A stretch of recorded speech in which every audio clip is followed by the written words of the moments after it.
Here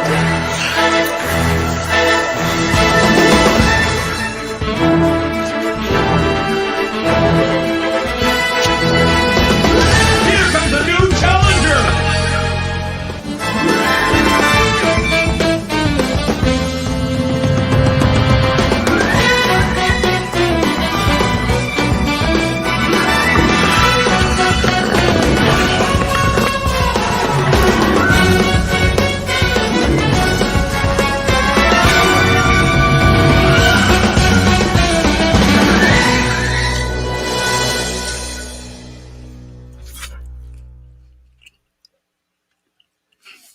What's up, everybody? How you doing? It's Mike Watson, and we're here for another episode of Chat and Draw.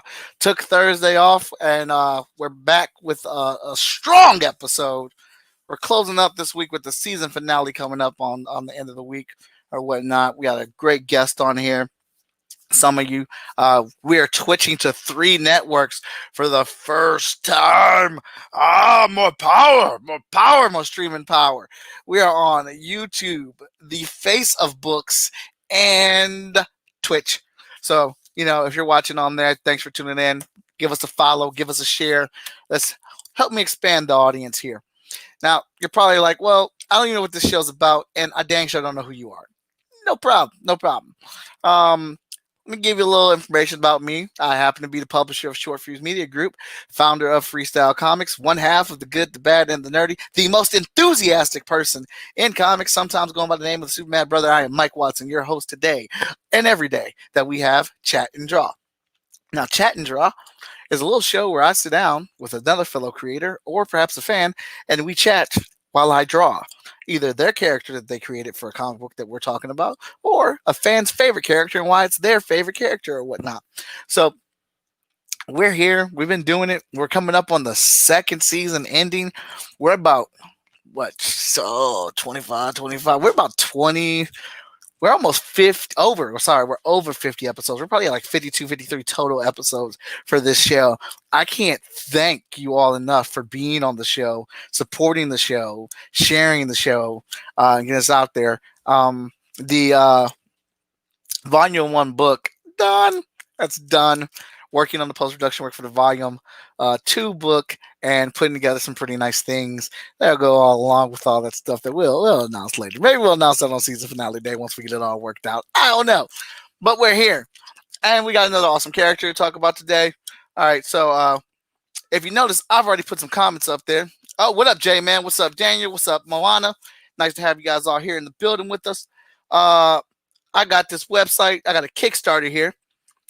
And I got a website, Hazzum.com. I'm probably pronouncing that wrong. Matter of fact, why don't I just stop it? Let's get our guest out here and he can correct me on my lingo and how I pronounce things.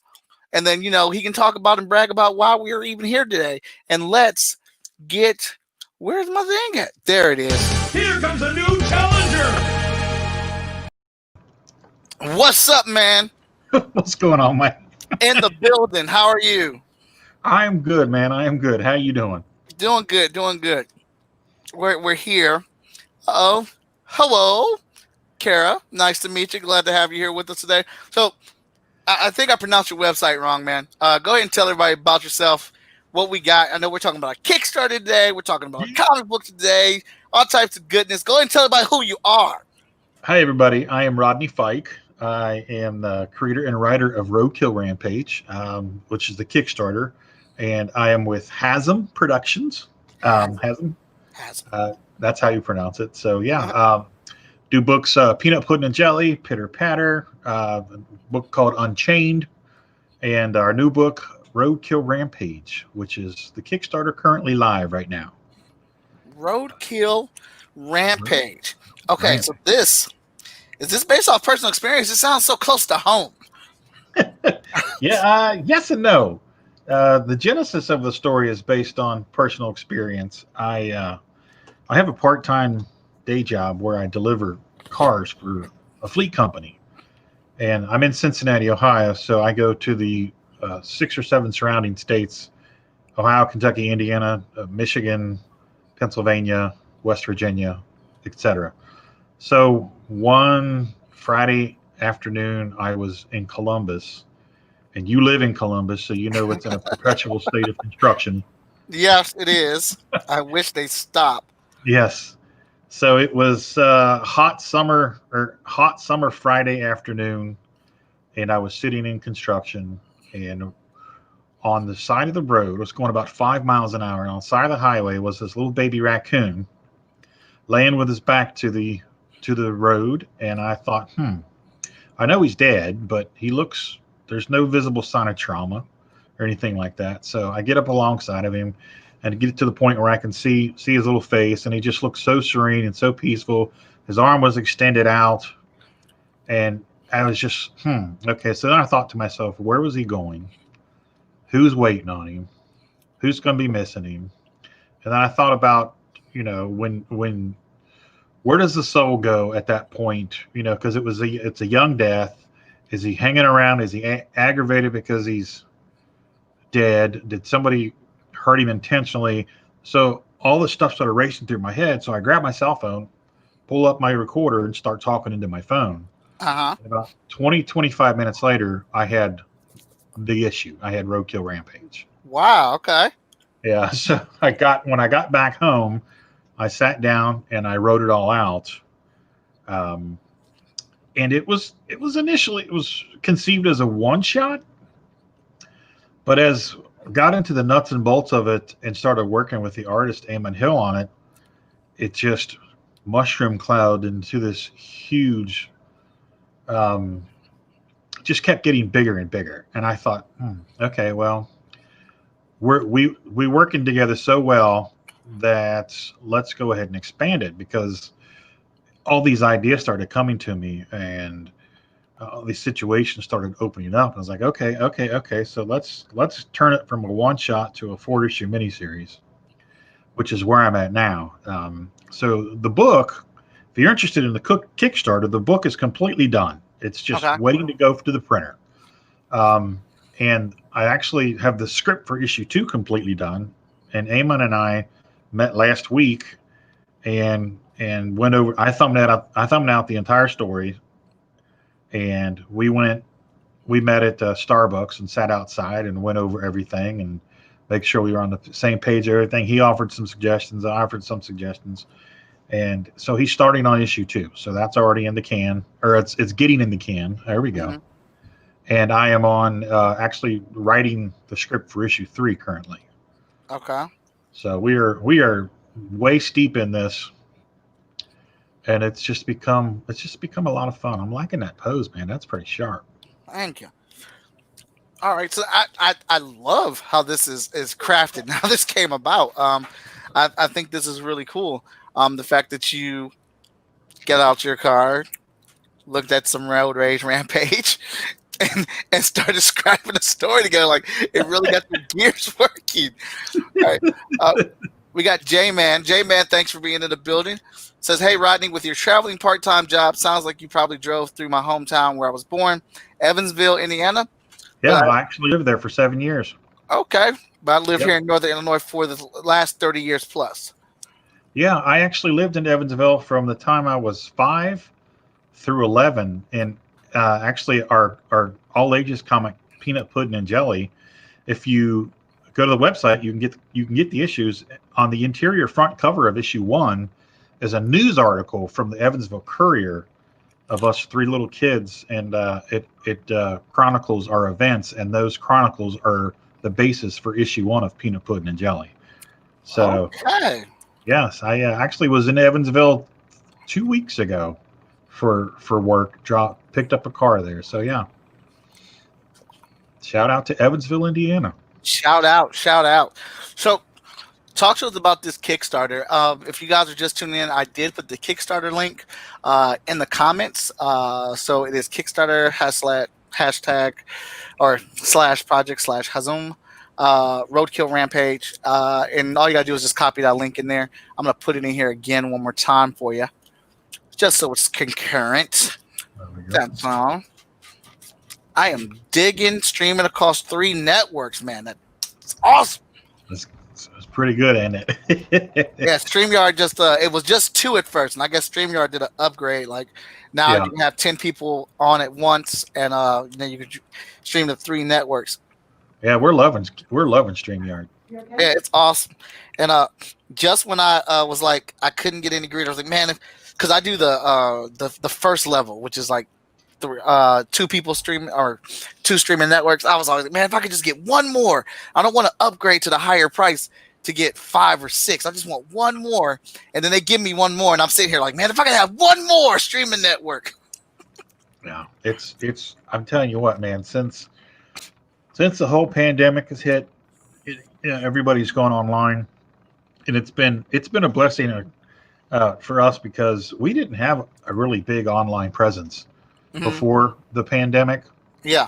And it was the winter. We were coming off the winter, coming on to the con season. We had all this new stuff, and Tina was like, "Well, we gotta make we gotta make some money on this stuff. We got money out." So she got online, and God bless her heart, she something she'd been meaning to do for quite a while was work on that website. We had the website, but it was left a lot to be desired. So she knuckled down and got the website completely rebuilt it. It's got so now there's the store, and you can go in there and order the books. There's features on all the creators. It's really fun. But yeah, it's and now we're doing these live draws and stuff. I'm on here with you, and it's really expanded our exposure online. And I love getting on and watching you do this. When I'm working, I used to listen to Joe Rogan a lot, or a couple other people doing podcasts, and now it's 90% just guys like us doing what we do. Guys, and it fills my day, and I just love it. Can't get enough of it. I dig it. Yeah, I enjoy it a lot. I don't think I'd be doing as much as I do if I did not enjoy it. But I do wish there were 2 of me. I do wish that. Yeah, that would make life a lot easier. Yeah, it would. Get a lot more done. Oh, absolutely. But so tell us about. So I am drawing Ace. Yes. And I love the little line that you sent me for him. Hold up. Ace, a bad boy hellion with an insatiable need to strike fear and shift gears. I was like, that's incredible. I was like, bars right there, man. With his pedal to the metal, this gearhead has an unquenchable appetite for destruction. Anyone or anything in his way will join the death toll on the highway. Like, let's get this guy a movie now. Oh, I'm down for that, man. I'm down for that. That's I've had a few people ask me. They've looked at the artwork and they're like, "Man, it's just so cinematic." Were you thinking in terms of a movie when you were creating this? And I'm like, yes. My stuff is so. You're probably the same way. You see this stuff so vividly in your head, and it really does. For me, this book in particular plays out like a movie. If you're a fan of the old 80s horror movies, Christine or, stuff like that, this is right in your wheelhouse. I was inspired by the old, Marvel Tomb of Dracula and EC's, all that stuff from EC. Oh my God. Just a huge, Jack Davis, Bernie Wrightson, those types of artists, a lot of dark shadows and stuff. And, I really wanted to step away from the all ages comics and kind of sink my teeth into more adult themed stuff. And I think I've succeeded. Look, man, you sent me 2 images. One where this dude is just in his jacket looking like the devilish stalker that he is. And then one where he's smashing the hell out of a squirrel. I'm like, all right, man, we've gone from 0 to 60 in 2 images real quick. This dude is evil. But I did picture those type of films that you had said for reference or whatnot, for like when you're thinking of like the theme or a style of how this would be or whatnot. I definitely could see this dude being in Stranger Things and being that terrible person that is the human adversary Yes. for them Yeah. throughout the whole season, and just can't wait to watch this MFer die. Like, man, would you hurry up and get gobbled up by whatever monster is in this season? Yeah, it's funny because it's it's I'm trying not to reveal too much in talking about him, but as much fun as it was to draw him, to create him, I had to create the polar opposite with Tess, our female lead in the book. Okay. Ace is just an amalgam of all the buttholes that I grew up knowing and stuff. Grew up with family members that I don't want to say they were bikers, but they hung out with bikers. Right. A couple of my best friends that lived 4 houses down from me, their father and their uncles were bikers, and that element was always around. And guys like Ace were very prevalent in my life, so he was really easy to write. Wow. Okay. And concoct. And then Tess is, she's a lot of my mother. She's very naive, was very naive, is very naive, and gets pulled into a world that she doesn't see coming. We'll put it that way. Okay. So what time frame does this take place? Did you say that? I haven't really said, but in my head, I'm going to say it's probably 74. Okay. Early 70s. Because he's driving a 69 Dodge Charger. And when I was, and we're roughly the same age. Do you remember the ABC movies of the week? Yeah. Come on like Saturday night or Friday night. Well, there was this was actually a theatrical release too, but I saw it on the small screen. A movie is called Dirty Mary and Crazy Larry. What? With I don't remember. Peter Fonda and Susan something or other. But it was just a cops and robbers chasing thing where they ran through the country roads and stuff, and he had a 69 Dodge Charger. But it was canary yellow, and they ran from the law.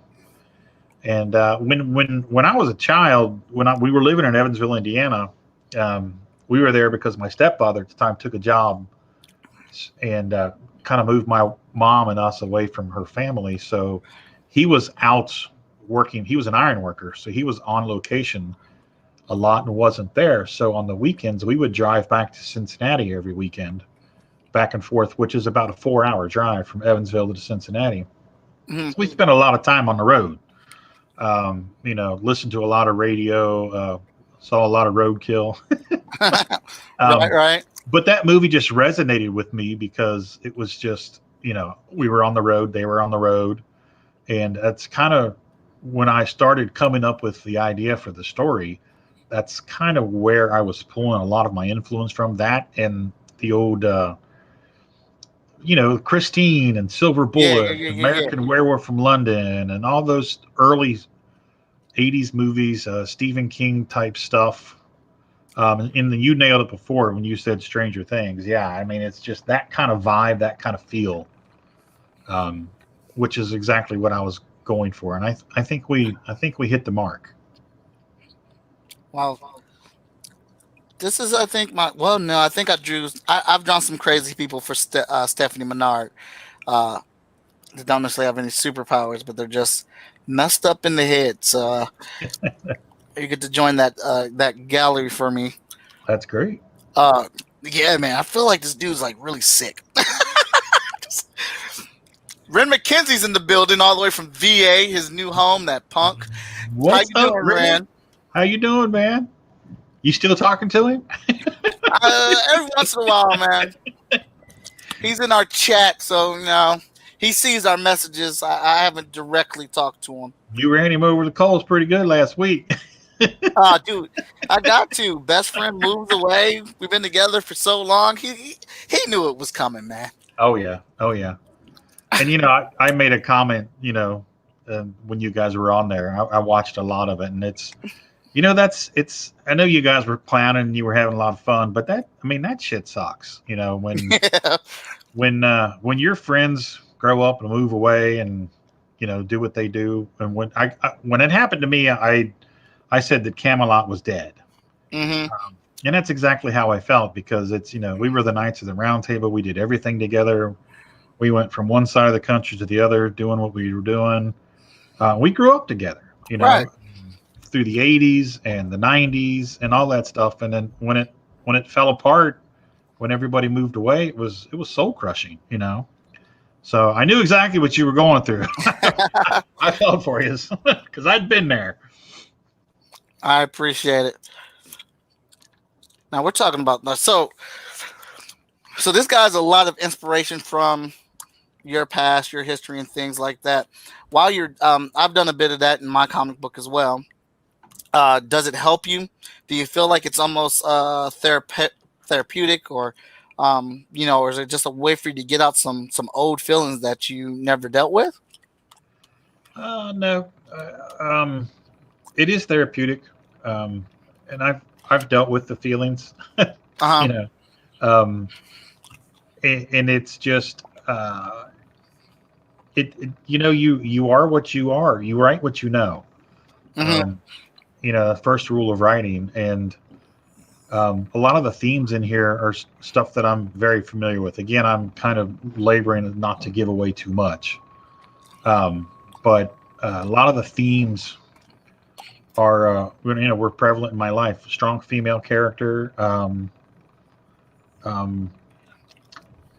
mean men, a lot of mean men growing up in Mm-hmm. my life as a kid. Didn't have any positive male role models growing up for me. So, and that's reflective in what I do. Mm-hmm. If you go back to Peanut Pudding and Jelly, and in here, there are no adult male figures anywhere. And I think that's subconscious on a certain level, but it's definitely a recurring situation. Right. Uh-huh. So yeah, he just kind of fits that mold of all the assholes that I had to live through growing up as a child, and being stuck in the adults' worlds, and being the victim of bad decision making by the adults. We'll leave it at that. Well, all right. I got you. I don't know what this dude just did, but he did something. He did something. He did something to somebody, to something.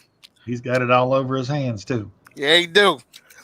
Wipe it off on them jeans, man.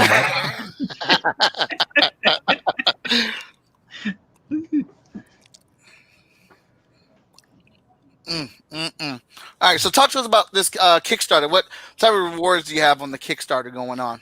We got all kind of goodies going on with this Kickstarter. We got the lower tier levels. You can get a physical copy for $10. You get the physical copy in a PDF, Mm-hmm. and then we have a whole bunch of $15 packages you can get. We got a black and white cover, which is limited to 15, and you get the PDF. You get that for 15, and then you get the physical copy and a PDF and the 3 postcards. And the 3 postcards are really cool. They got stuff on both sides. Suitable for framing. They're really neat. I've thrown a lot of little Easter eggs in on the language in those. Another one of the $15 levels, you get a physical copy and a PDF, and then a 6x9 prints. We have a couple of 6x9 prints. One is the cover, which we've kind of turned into a movie poster, which is actually one of the reward levels as well. Oh, that sounds cool.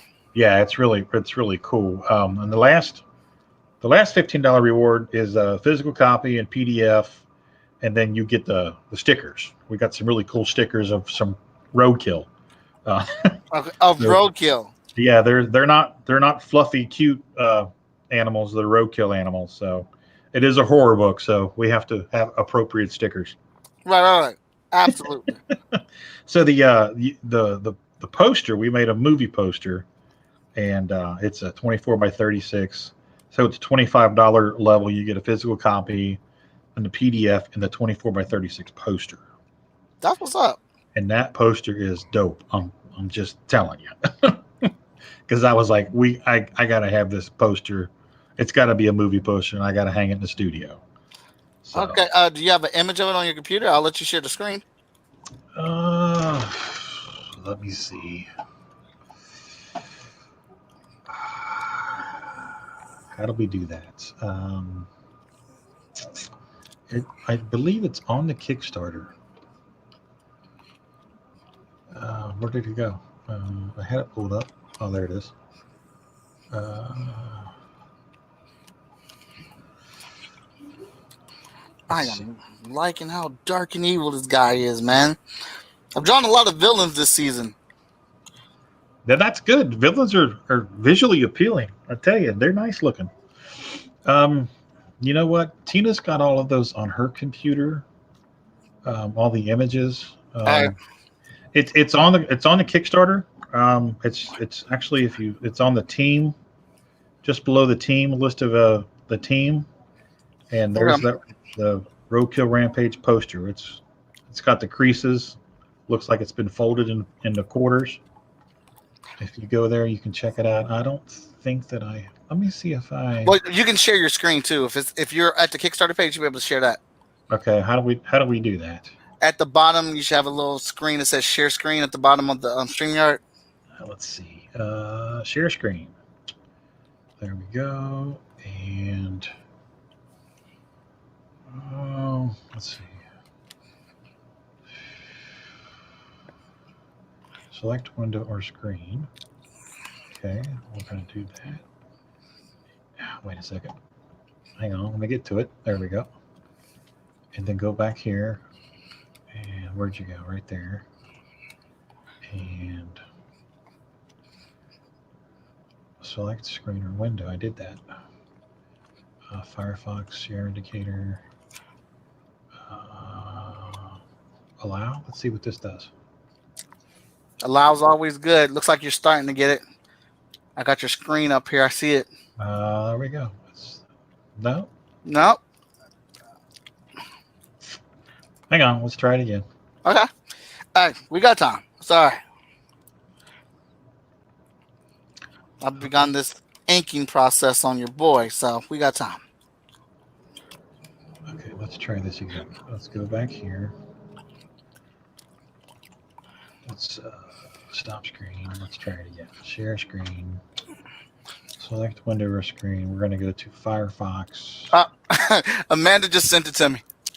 Oh, okay. There you go. They're better with the stuff than I am. Let me see here.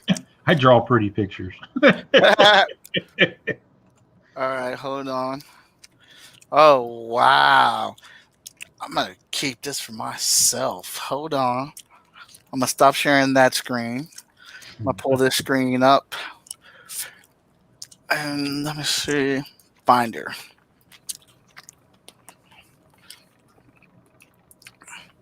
Woo, that thing looks cool.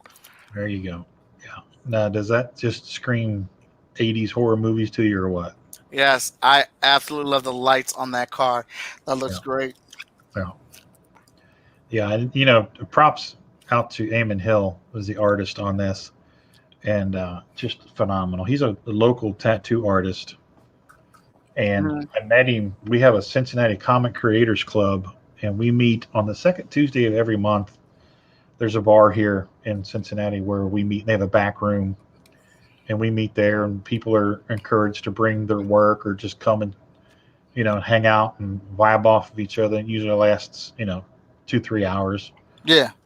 That's where I met him. He started coming to it, and we got to know each other over the course of a year or so, and found out that we have a lot of the same influences and a lot of the same sensibilities about storytelling and stuff. And So it was about a year or so, and Tina was like, "What do you think about asking him if he wants to do Roadkill Rampage with us?"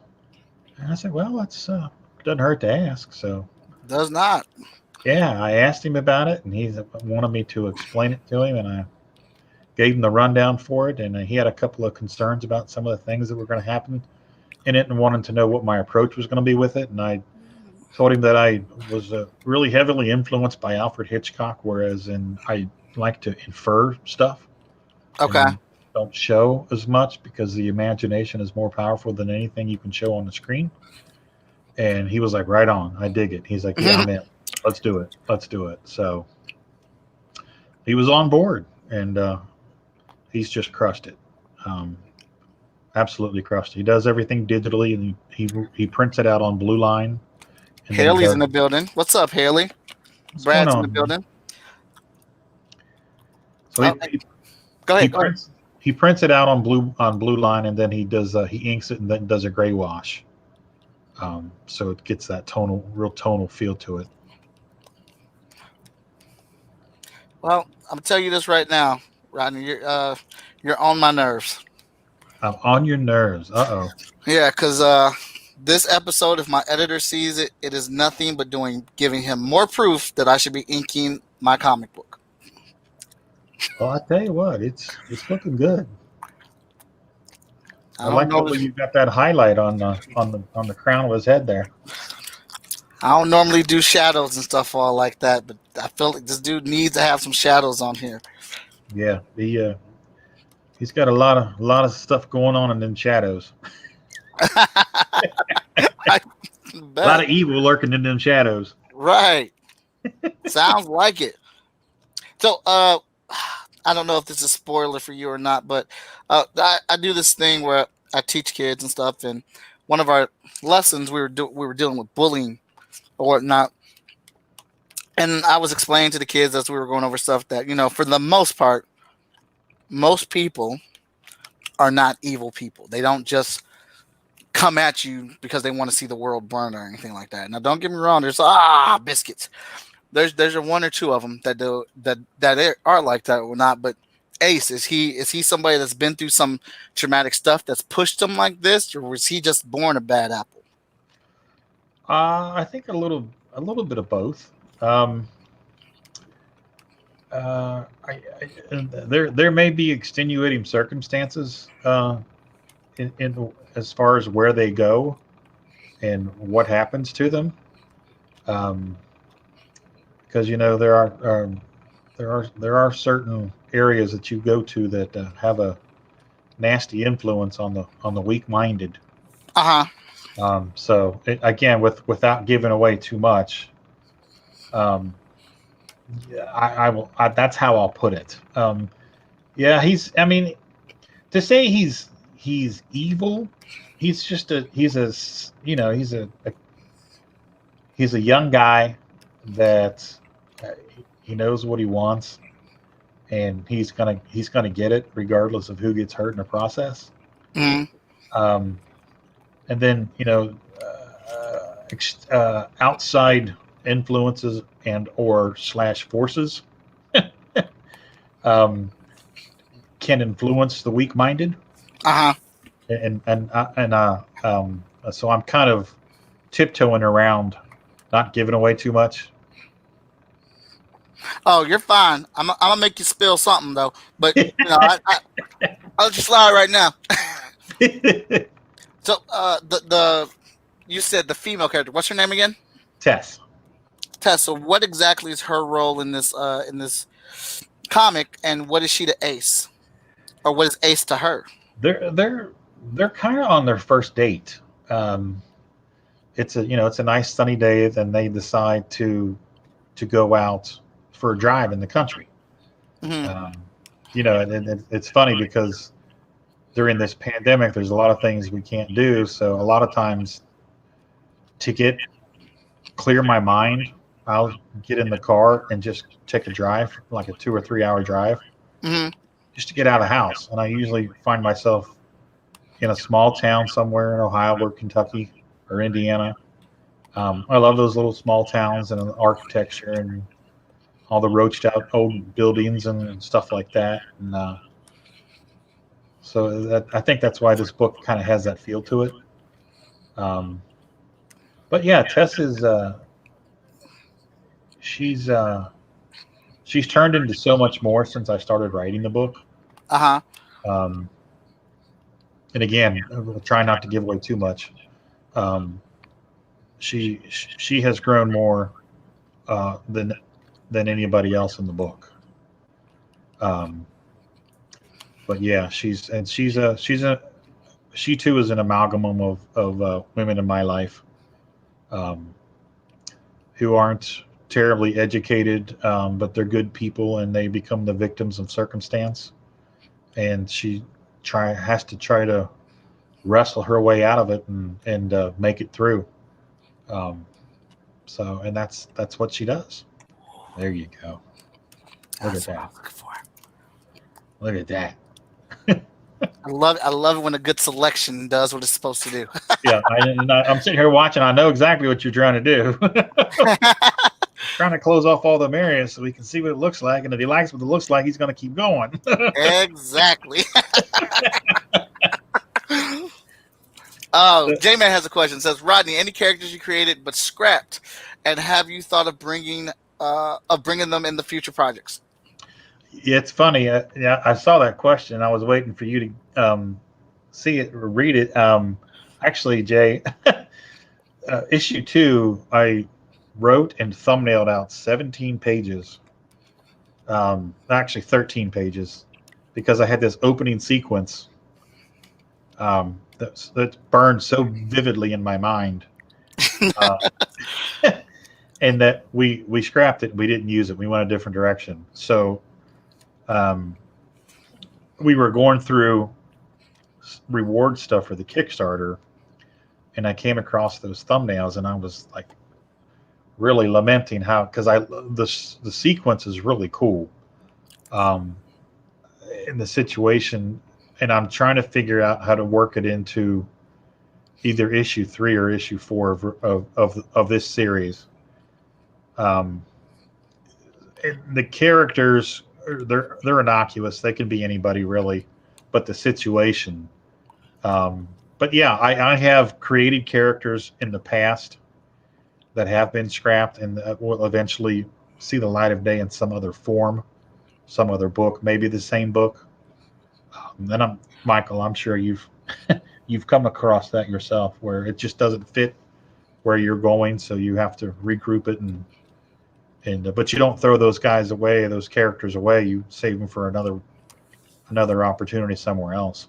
Oh yeah, absolutely. I had a character back in the day named Spectrum that I used for a while. He was like my main character for a while, and as I got to college, I kind of just forgot about him, tossed him to the wind or whatnot. And as a filler character, I used him in Hot Shot Number 9. That's just some bum villain that just, that's just there to take a punch or whatnot. And I was like, I didn't change his costume or anything. I'm like, we're just gonna leave Spectrum as is and put him in this book. So yeah.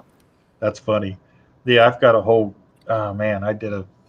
We did a book back in the day called The Superior 7, and I have an entire catalog of, probably 150 characters that I could pull from at any point. But this is not a superhero book. But yeah, it's characters are created and reshuffled and reworked all the time. So yeah, it's just part of being a creative. It comes with the territory. Absolutely. We've done Emerald Quest, which we're about to get ready to launch with Short Fuse officially. I've been working on that book since college. Yeah. And the version that we're launching now, we got dang near 3 issues done, and this will be like the 4th iteration of it. So it's grown and changed from what it was in college to what it is now. And I'm sure, obviously it's going to keep growing or whatnot as we work on it, but just like, there was just something in me. I was like, man, I want to get this made into a book. But nothing at that time or moment worked. And there's definitely characters in there that have been there the whole time. And there's characters that we got rid of for newer versions of those characters or whatnot, but that we can absolutely bring back later on in the story with a quick tweak or a redesign or whatnot. But plenty to borrow from. That's, and like you said, that's the life of being a creative. Yeah, it's and the thing with me is it never shuts off. Mm-hmm. So I've got little pieces of paper and notebooks and stuff with notes in it and sketches and stuff all over the place. And I moved a lot of stuff from one place to another a couple of months ago, and I was finally able, after 30 years, to get all that stuff 20 years, to get all that stuff into one spot. Oh, wow. Okay. Yeah, going through and seeing a lot of the old Superior 7 pages and a lot of the old notes and stuff like that from other things that never happened. It's just like, oh, wow, I forgot about that. Oh, wow. So as if my mind wasn't crazy with ideas and stuff constantly firing before. Now it's got, all that stuff is refreshed in my memory. So Right. It drives you crazy. Yeah, it does. Brad Arney says, I have the first 2 issues of Superior 7. There you go. Well, there are 5 issues that saw print. So they're out there. So all right, let's see if I got this closed off right. Yeah. boom. That is so cool. Love it when a good plan comes together. So are you still drawing traditionally, or have you made the step to digital? Or are you doing half and half, partial? I'm still traditional. I have an iPad, and that's Procreate, correct? Yes, sir, it is. Yeah. I've messed with that, but I'm not the most technically savvy person. I'll admit it up front. I ain't gonna lie to you. So I'm a little jealous sitting here watching you do what you do, because it's all right there. Dude, and I'm gonna tell you, this is not a hard thing. You can jump right into this and just start doing it. Oh, I know. I've done it. I just I don't know. There's just something about the organic process for me. God, I've been doing it so long. Yeah. So long. I enjoyed using Procreate. I just have to, it's one of those things where, and my thing now is I'm trying to be more productive. I want to get more stuff done. So I'm kind of in the position where I'm willing to give up the art mantle to in some instances, because I want to create more and let somebody else do the artwork. Okay. But I'm still doing the art, man. I love that feathering on that hair. That's awesome. Those highlights are sweet. Thank you. But yeah, I eventually will get there. But right now, like, I'm doing a pinup for issue 1, and it's all organic. I got it right here, and I'm just about done with it. I got to do a little more shading in the fade, and then hit it with a whiteout pen, some of the saliva and stuff. Yeah. Dust and stuff. But yeah, I love those whiteout pens. Yeah. Oh yeah. I love them both. I love the organic stuff, and I love the freedom of the digital stuff. The Alt Delete or Undo button is really nice. Yeah, it is, man. I'm a big fan of the not carrying a bunch of shit. Yeah. Because now they haven't really. I've been doing them more online than at the shows. Well, especially because COVID hit. But I make cheaper prices for doing something digital for somebody at a show versus doing a physical. Yeah, and I've noticed that I've watched you working, and some of your decision making. I'm really impressed with, because you don't chain yourself to a lot of decisions. You just do it, and I admire that, because I'm a slave to the lines. I think it's the graphic designer in me. Uh-huh. I like the loose stuff, but I also, that crisp, clean, sharp, and snappy that they drilled in your head in in college always seems to rear its ugly head, and that slows me down, man. And watching you and you just going at it, you're just getting it done. I dig that. Well, yeah, I definitely agree with you on that. Thank you. It takes a while to get used to doing something like that. I think, and that's why I think. I mean, I know there's people that have like the exact same style that they draw traditionally, that they draw digitally is the exact same style. They've just worked with it and worked with it. But for me to be comfortable with it, I've changed my style up a little bit to try to accommodate that. But because there's such a safety net with this, and like if I really wanted to, boom, if I just put two fingers on here, that erases everything that I did. Yeah. Oh yeah. And I was watching you last week. When I was talking to you, you were trying to get that pose, and you had two different poses on two different levels, and you were trying to decide which one was, the one that I liked the best. You went the other way and you made it work. And I'm like, wow, okay, cool. I just like watching other artists. It's so funny because people don't realize, the uninitiated, they don't realize that we're constantly doing what you're doing. You're having a conversation. We're doing a quote unquote podcast, but you're sitting there and you're making one decision after the other. Mm-hmm. And people don't realize that art is it's a constant series of constant decisions, especially when you're doing it live like that. This man gets it. J-Man says, I understand some of your inspiration. Myself traveling back and forth from here in Illinois to Evansville, Indiana. Driving through Indiana at night, especially in the rural country area, is very creepy at night or when it's storming. Absolutely. Dude, so what was the show? I went to a show in Wizard World. I think it was wherever it was like a 12-hour drive. Wow.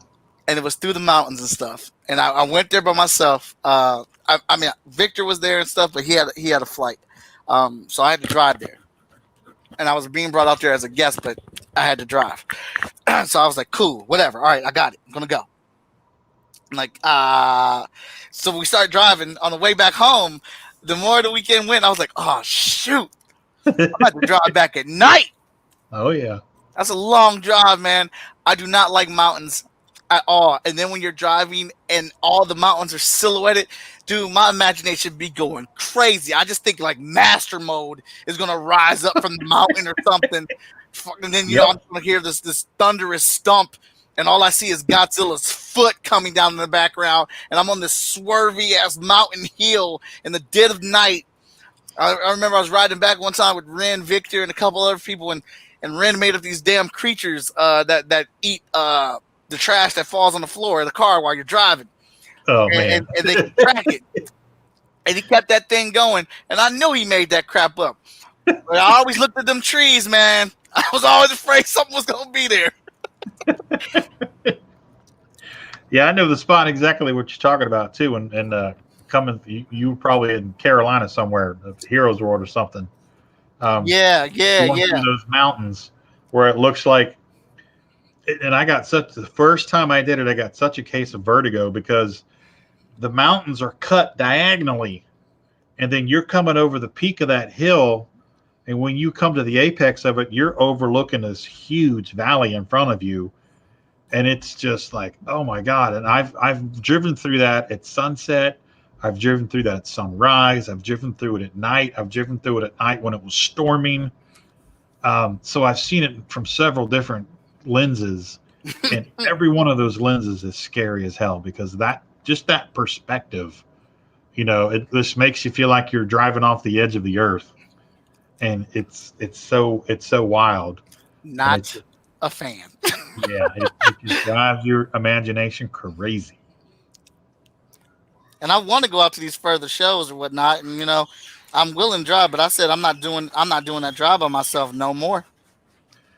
Well, dude, you know what? I'm all about partnering up with people, and so you ain't got to go alone. So you need a riding buddy. Give me a call. Even if I'm not tabling, I'll go hang out with you and pump your stuff because I love going to shows. I love doing shows. All right, that's what's up, man. Don't be sure you mean it, because I'll hit you up for it. No, I'm Tina. I'm always like, well, let's go. So I love it. As long as I got my pain medication for my back, I'm good to go. I'm telling you right now, I gotta bring more pillows than the average bear, but I'm the same way, dude. The pillows in the hotel room and stuff, it's not enough. I need to be stacked. I got a duffel bag just of pillows. That's what's up. All right. Oh yeah. Well, I'm gonna say this for sure, Rodney. You've got yourself here a fun ass character to draw. I'm having a blast with him. Cool. I'm glad you like him. Yeah, he's fun. He's fun to write. All right. So, what would you say? Chad said Mike's a slave driver at shows. Chad has come to a few shows helping me out. I'm not a slave driver. That guy, he's a hard worker. He's diligent. What would you say is the best reward or your favorite reward that you have at the on the Kickstarter? I tell you what. Well, there's a commission reward there. Where for $75, you can get a commission from either myself or Amon. Okay. And I'm a big great fan price. of that. Yeah, that's a pretty good price. I'm a fan of that because I like to draw. Mm-hmm. But I mean, the movie poster for me is it.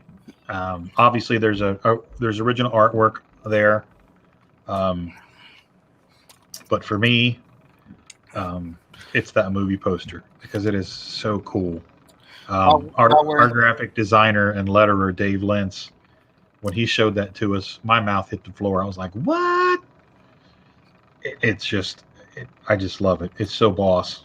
I can't wait to get it and put it on the, man, when I get it, you're going to get sick of seeing it because I'm going to be showing pictures. I'm going to be taking pictures of the studio. It's going to be hanging behind me in all my podcasts and stuff.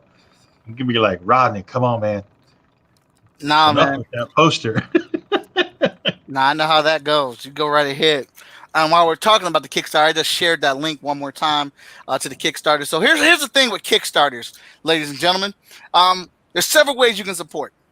Obviously, you can find a pledge on there that you like, and you go ahead and donate your money to that. And you go ahead and get your item, and you've officially supported Kickstarter. Or you can share that Kickstarter. That costs no money at all. That helps us as indies, as creatives, get a bigger audience, have more people put eyes on our stuff. That gives us more opportunity to reach somebody that may not know who we are and like our stuff, but not know that it exists. So shares. Yes. But cost you nothing. Cost you nothing. And if I can be picky, it's a share where you advocate for it. Now, I'm not asking you to preach to the ceiling or to the heavens about us, but you can say, hey, I saw this thing. I saw this comic book. It looked pretty cool. Maybe you guys will like it too. Or these guys are pretty funny on this podcast called Chat and Draw, and they have a Kickstarter. Go check it out. Just little things like that. You don't understand how much that little bit of avocation helps get somebody to click on the link and check us out. And you may be super tight for money. And you say, well, Mike, all I can give is $1. Great. Okay. That's perfectly fine too. Just giving $1 helps. If 1 million people gave $1, we would have $1 million. So there is nothing wrong with $1. So the several ways you can do it: advocate it, share it, pledge, give $1, or just share. Any of those things will be extremely appreciated here right now from my man Rodney. Absolutely, and I appreciate that, Mike. It's we were talking before about this is a whole new animal for us. And I've really had to learn and be conscious of, I watch you guys all the time, but, I don't think to share because I'm just absent-minded that way. But I'm, now I'm starting to do it a lot more. I do a lot of stuff with Sean Forney, and it's just, I just watched a Comics Kayfabe with Rob Liefeld, and he was talking about the importance of,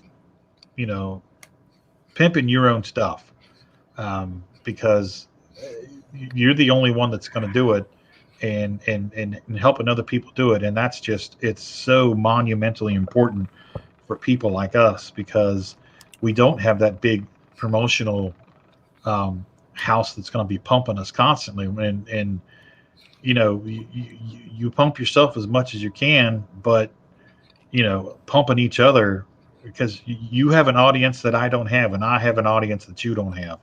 Right. So if we like and share and copy and paste everything that we're all doing to each other's lines and stuff. My God, that's just like opening up the floodgates to a whole new audiences. And I know I'm a little late to the game. Like I said, I'm not real technologically savvy, but I've just started recently realizing, the impact that has. So it's very, very important, everybody out there, to support, these creators and stuff, not just myself and not just Michael, but everybody that you see, because they're giving you a part of their soul when they write their stories and stuff. It's a huge part of who they are. Um, yeah, so it's important, and I'm grateful. We call it the Con family. We see each other all the time. It's a joy to be able to now reestablish those connections online with this. And I'm telling you what, I love StreamYard. I absolutely do. I love that there's a free option, and thank you for saying all those kind words, man.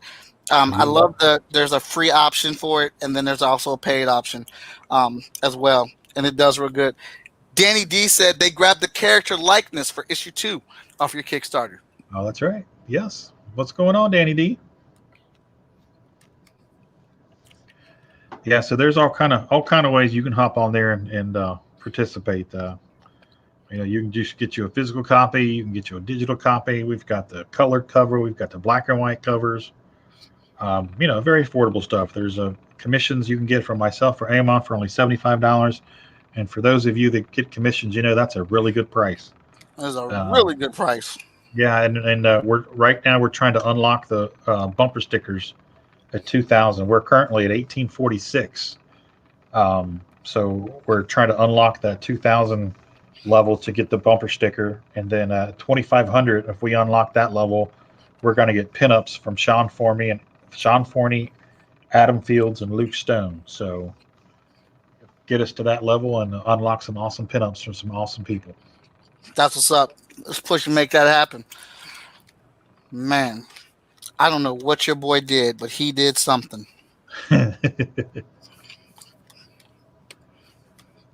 Yeah, this drawing is got my mind racing.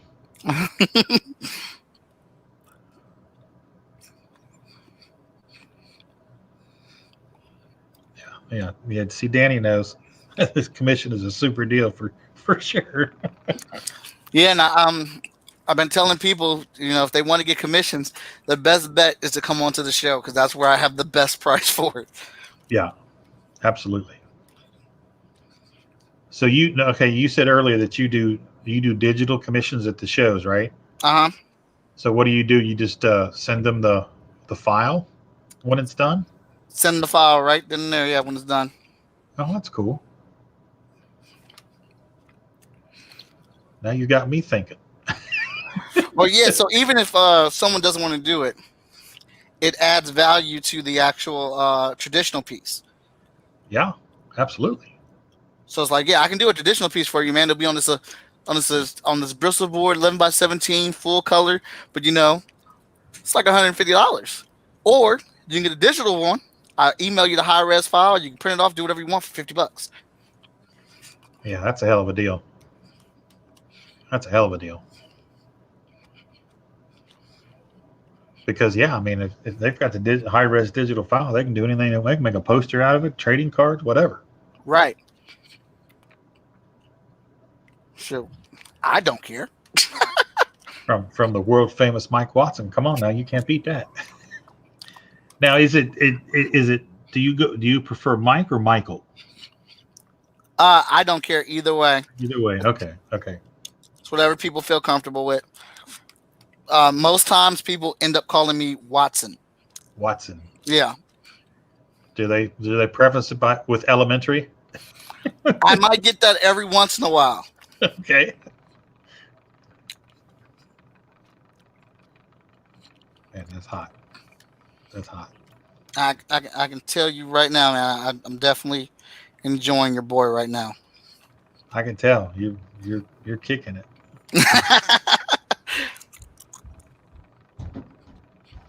That is nice. And the cool thing about this for you, sir, is you get to have this. You can do whatever Yeah. you want with it. I appreciate that. That's amazing. Yeah. Hey, there's a pretty bad storm coming, just in case you get choppy. Okay. Okay. Hey, Mike. Tina Yep. just emailed down to me. We got a pretty bad storm moving in, so just giving you a heads up in case you lose me. Okay. That's what's happening. So we'll. You can stay on. Yeah, we'll stay on. It's just letting you know in case something happens. Okay. Cool beans. Thank you for the heads up. We're getting. I only got a couple more things to go here, and we're getting to the end of the line. Cool.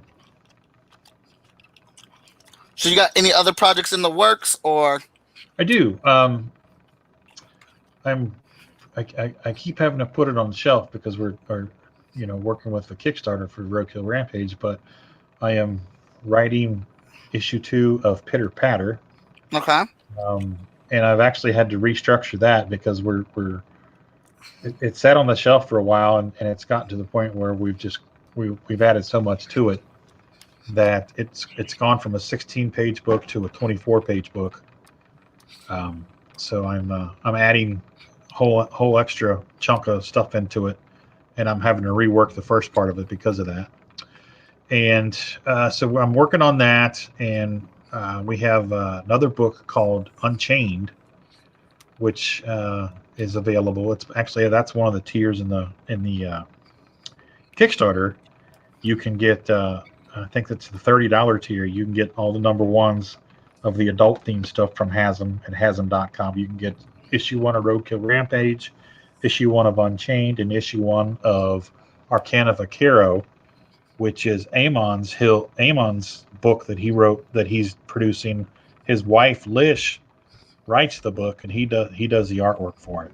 Okay. So we've kind of brought them under the umbrella of Hazzum, and they're producing it through us now. And he's currently working on issue 2 and issue 2 of Roadkill Rampage at the same time, and he's excited to be doing so he can bounce back and forth. If he's not feeling one day, he can hop over to the other and do that. So Right. Yeah, we've got Unchained, and we're re-releasing that with an additional backup story, a new backup story that I wrote. And artist Brian McCraney, who was from Georgia, did the original artwork, and we got in contact with him, and he agreed to come back on board and do the backup story. So we've reworked it, and we've reconfigured it, and we've added the new backup story into it, and we're going to re-release that. So that's coming out, and I'm working on issue 3, the script of for issue 3 of Roadkill Rampage. That's what's up, man. Yeah, busy. Man, I love your use of shadows. Thank you. It's definitely something I'm trying to work on. That's crazy. That is crazy.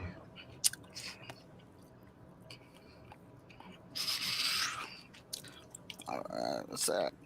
Got one.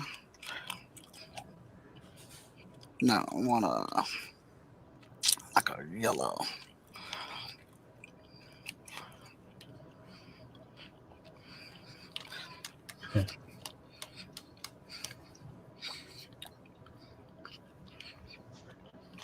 Trying to think of what else. That's Roadkill Rampage, Peanut Pudding Jelly, Pitter Patter, Unchained, Arcana Vaquero.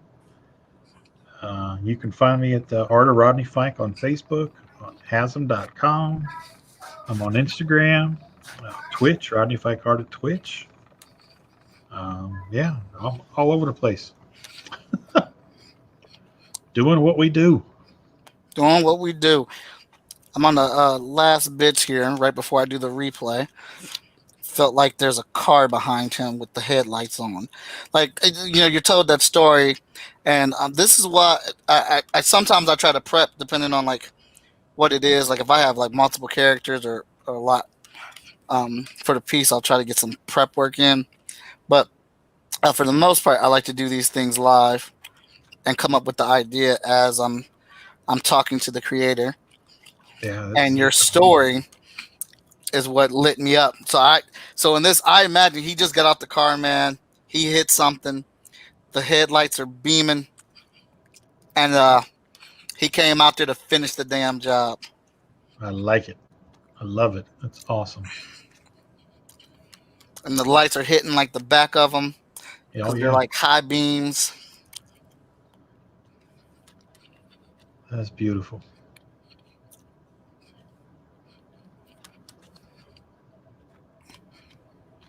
There we go. See that a little bit.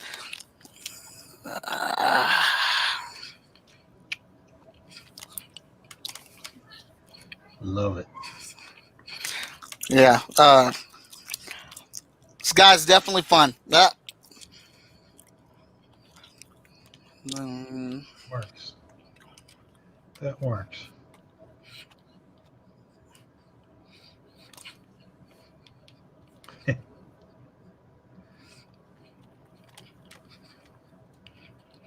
no, that's a bit too much. Yeah, I like it without the eyes. Even just like that. Yeah, that's tight. I love it. And then we're going to hit this last bit of floor here.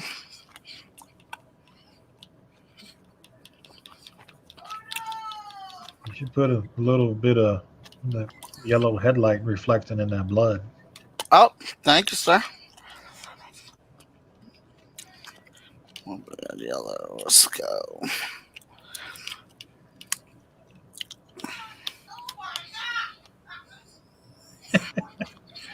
I hear the family in the background. Oh, yeah, they're there.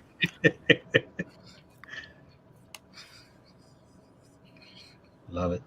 Love it. Love it.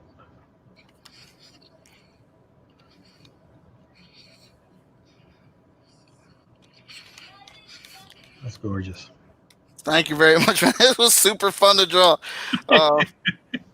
And we got the time-lapse replay on here of how we got there. So, as I was saying, be sure to check them out. We got the Kickstarter links in there. We got got all his information in there. Amanda's on it.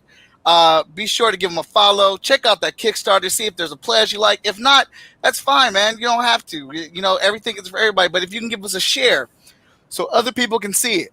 And, you know, check out what Rodney has going on with this book. I for one, think it's a very interesting book. This character is definitely wicked awesome. I mean, my version of him right now, he really hemmed something up, like bad. And but definitely fun. You should give him a try. Check him out. Follow him all his networks that he has here available as well. We got their website in there. Let me grab it. Chat. Oh no. Oh, I got it over here. That is so cool. Got the comments. I just put the website in there. Go check out the website for them. And if you're watching, give me a follow on any of my social media if you enjoyed the show, because I do stuff like this all the time. And the next episode of Chat and Draw is going to be our season finale episode. 25 episodes in the book for our second season. I'll probably be taking like a week off, and then we're coming back for the third season, ready to go again into it. I can't thank everybody enough for the support and everything in there that we've got for this. All the way. I all the way love his face. That thing was super fun to ink. I got to give shout outs to where they at? My Patreon subscribers. Thanks and shout out to Andrew Duggan, Haley Dennis, Bradley Arney, Tom Kelly, and Unlikely Hero Studios for being my Patreon members. Patreon is open for more people. If you dig the art that I do, I'm telling you now, this is the cheapest way to get a commission from me, and you should take advantage of it. We do have slots available on the Patreon page for you to get on the Patreon exclusive episodes or whatnot. But as I am doing a ton of stuff that I shoot through here is My social media. Try to make this as easy as possible. I am Most Epic Art on Instagram, Twitter, Patreon, TikTok, Facebook, and Twitch. Give me a follow on there. YouTube, I'm Michael Watson. Dear Creative, go ahead and give us a follow on there as well. If you want to check out any of the comic books I'm involved with, which is several, that's on shortfusemediagroup.com. And Chat and Draw is normally every Monday and Thursday. And I do another podcast called The Good, the Bad, and the Nerdy. All these things are on social media. I think you should give all these things a try and check them out. You don't have to, but it would make me happy. And I would think that you want to make me happy. I like being in a good mood. He's a good guy. Everybody make him happy. And let's make Rodney a happy guy by going ahead and pledge and donating to his Kickstarter and making some things like that happen for him. I need to get myself over there and find me a pledge level that I like as well. But Rodney, any final words from you, man? I would just like to thank you, man. That drawing is amazing. And thank you for having me on and letting me spin my wares on your show. I greatly appreciate it. And everybody go to the Kickstarter, Roadkill Rampage, at the Kickstarter, Hazzum.com. Check out all our other books. I'm on Rodney Fyke, the Art of Rodney Fyke on Facebook. I'm on Instagram at Rodney_Fyke, Twitch, Rodney Fyke Art, and Hazzum.com again. That's where you can go see. There's a list of all the creators on there. I have to do a blog called Back in the Day, where I talk about the 90s and get started in the independent comic book game. There are 2 installments on there right now, so go check that out. That's a lot of fun. I'm jumping in the Wayback Machine and visiting the 90s. So yeah, just check us out. And Michael, again, I can't thank you enough. I love what you did with Ace. It's hot. Well, thank you very much, sir. It's always good to have you on the show. Appreciate you coming out and letting me play in your sandbox for a little bit. Well, Amanda, I hope you think yes. She said she had to think about making me happy. All right, everybody. Well, thank you for tuning in, everybody. I appreciate it. We will be doing the season finale. Stay posted to any of my mini social media. That's, as you can see, that's up there. And I'll be making an announcement of who's going to be on that show. I was going to ask you, but I figured. Yeah, we're going to reveal who's going to be on that show. We're going to reveal who's going to be on the cover as well for the new Chat and Draw Volume 2 issue. And I know some of you are like, well, dang, Volume 2 was Volume 1. Well, Volume 1's done. We just finished up the post-production for it. If you were watching this weekend, I did an epic 3-hour surgery on the cover because I sent the colorist the wrong cover and had to rearrange some characters. So we were in the surgery room for about 3 hours fixing it, but we got it done. And so Volume 2 will be coming out very shortly as the season is wrapping up. So stay tuned for details and keep us posted, and I will keep you posted. All right. Good night, everybody. Good night, everybody.